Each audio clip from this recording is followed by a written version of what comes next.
Здравейте, имаме нова придобивка от Тему. Едно много сладко мини принтерче. Сега ще ви покажем как работи. Цвета, който сме избрали е лилав.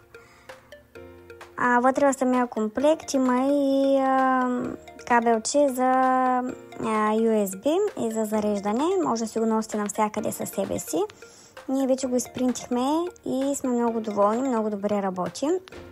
Ето сега ще демонстрираме пред вас. Пускаме самото принтерче, то започва да мига и чака да се свържете с него чрез ето тази програма. В описанието, в самите инструкции е описана програмата, която трябва да бъде. В случая ние ще потърсим някаква картинка. Избрахме такава на Мики Мини Маус. И сега ще видите как принтира. Много е удобно и много полезно за такива рождени дни, примерно с децата. Вадят се като тип моментни снимки, може да ги подарявате на децата. Има в Тему на много ниски цени допълнителни ролки за самото принтерче. Има и цветни такива, мислим скоро да вземем и цветни, за да видим как ще се принтира и на тях. Децата ги харесват още повече.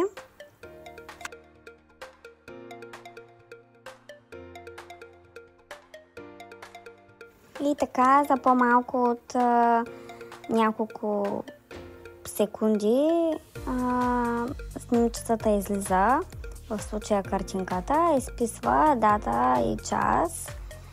Това е по избор, може да бъде премахнато. Самата програма, между другото, има и много интересни опции, като шаблони, може да си изпринтите само текст.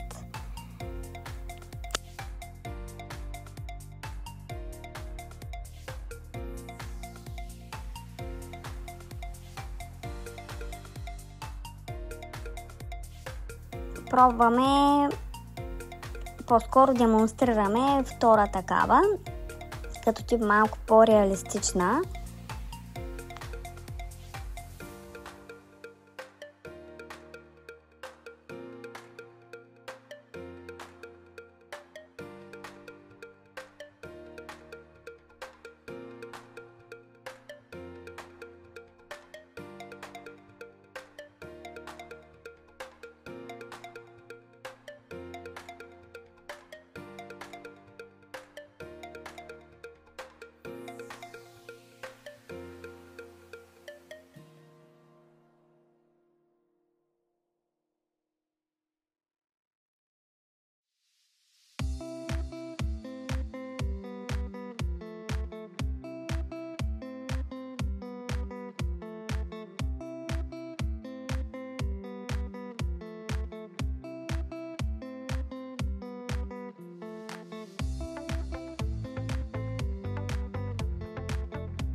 И не забравяйте да се абонирате за нашия канал за още такива видеа и да харесате това видео. Благодаря!